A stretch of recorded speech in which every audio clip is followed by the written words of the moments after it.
Selamat bertemu kembali.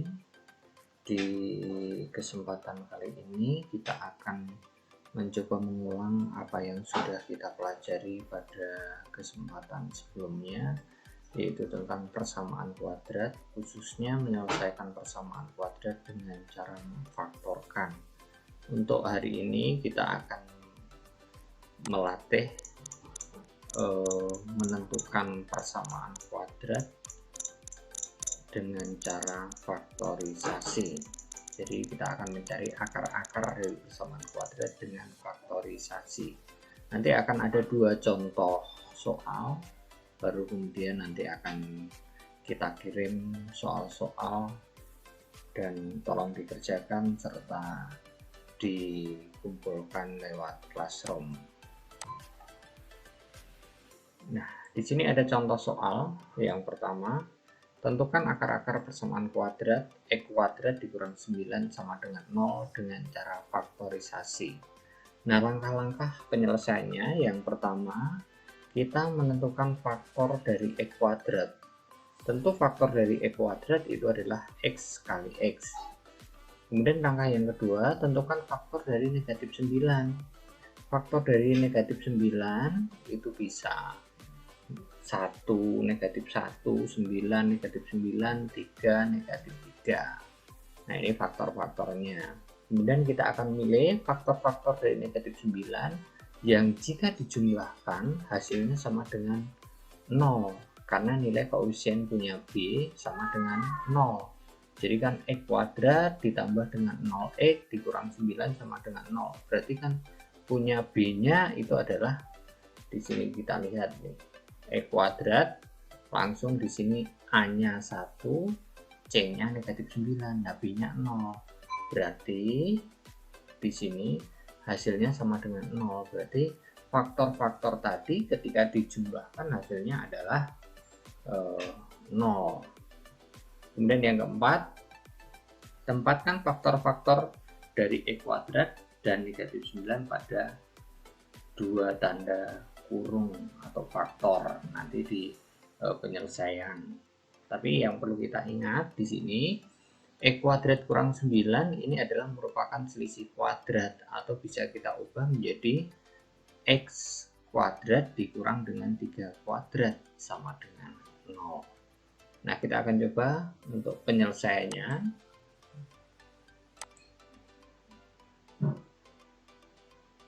Nah, kita lihat proses penyelesaian masalah tersebut. Tadi ada persamaannya X kuadrat dikurang 9 sama dengan 0. Menentukan n faktor dari X kuadrat. Nah, jelas di sini X kuadrat faktornya adalah X kali X. Saya kira ini tidak masalah. Sedangkan dari negatif 9, nah 9 sendiri faktornya yang kita jumlahkan 0 adalah 3 dan negatif 3. Sehingga di sini 3 dan negatif 3. Ini tinggal kita masukkan dalam tanda yang, nah di sini nyebar, kemudian kita buat tanda kurung untuk 3 dan negatif 3. Kemudian kita kalikan sama dengan 0. Maka X kurang 3 sama dengan 0. Sehingga yang satunya X ditambah 3 sama dengan 0. Kemarin dalam A kali B sama dengan 0. Maka A-nya sama dengan 0, B-nya juga sama dengan 0, sehingga kita dapatkan X-nya yang satu adalah 3, yang satu X-nya adalah negatif 3. Saya kira jelas ya. Nah, kalau seandainya kita menggunakan selisih kuadrat, maka langsung kita faktorkan di sini. X dikurang 9 itu adalah X ditambah 3 kalikan, jadi ini menjadi X tambah 3 kalikan dengan X dikurang dengan 3. Jadi di sini ini menjadi X ditambah 3, ini kita kurung, dikalikan dengan X dikurang 3 sama dengan 0. Nah, ini langsung sama dengan yang ada di bawah. Jadi kalau saya punya A kuadrat dikurang B kuadrat sama dengan 0, itu bisa kita faktorkan A ditambah B dikalikan dengan A dikurang B sama dengan 0. Contoh kalau seandainya saya mempunyai di sini X kuadrat dikurangi dengan misalkan 100 sama dengan 0, maka ini menjadi X ditambah dengan 10 dikalikan X dikurang dengan 10 sama dengan 0. Baru diselesaikan sama X tambah 10 sama dengan 0, ini sama dengan 0, maka ketemunya hasilnya adalah X sama dengan negatif 10 sama X sama dengan 10. Dimana X dikurang 100 sama dengan 0 itu sama saja kalau selisih kuadrat X kuadrat dikurang dengan 10 kuadrat sama dengan 0. Nah, ini namanya selisih kuadrat. Saya kira jelas ya untuk contoh ini. Kemudian kita akan lanjut contoh yang kedua. Tentukan akar-akar persamaan kuadrat dari X kuadrat ditambah 4X kurang 12 sama dengan 0. Nah, di sini diberikan langkah-langkah untuk faktorisasi. Tentukan faktor dari X kuadrat. Tentu X dan X seperti tadi. Tentukan faktor-faktor dari negatif 12. Nah, kalau kita lihat di sini ya, ini jelas, ini adalah X dan satunya X. Negatif 12 sendiri faktornya banyak sekali. Negatif 1, 1, kemudian negatif 2, 2, negatif 3, 3, negatif 4, 4, dan seterusnya sampai negatif 6, 6, kemudian negatif 12, 12. Kemudian kita pilih yang jika dijumlahkan hasilnya adalah 4. Kemudian tempatkan faktor dari X kuadrat dan negatif 12 pada dua tanda kurung. Artinya dua tanda kurung itu nanti di sini adalah ya, kita tempatkan dalam bentuk ini sama dengan 0. Ini X, ini X. Nah, di sini nanti kita bisa tempatkan faktor dari ini negatif 12 yang mana jika dijumlahkan hasilnya adalah B atau 4 di sini. Saya kira jelas ya. Kita akan lihat untuk penyelesaiannya. Nah, kita perhatikan persamaannya X kuadrat ditambah 4X kurang 12 sama dengan 0. Nah, tadi untuk faktor-faktornya kita dapat tuliskan mulai dari yang positif sampai negatif. Di sini sudah. Kemudian kita memilih faktornya tadi jika dijumlahkan sama dengan 4. Ya. Kalau kita lihat di sini tidak sama, tidak cocok ya. Jadi kita buang. Kemudian kalau 4 dengan negatif 3 kita jumlahkan, hasilnya adalah 1, tidak cocok lagi, kita buang. Kemudian di sini ada 6 dengan negatif 2, kita jumlahkan, hasilnya adalah 4. Nah, cocok, sama, berarti ini kita ambil, sehingga tadi X faktornya X dengan X, kemudian 6 dan negatif 2. Ini sudah menjadi bentuk apa? Yang mana untuk ini sudah A, ini sudah B. A kali B sama dengan 0. Tinggal A sama dengan 0, kemudian B juga sama dengan 0.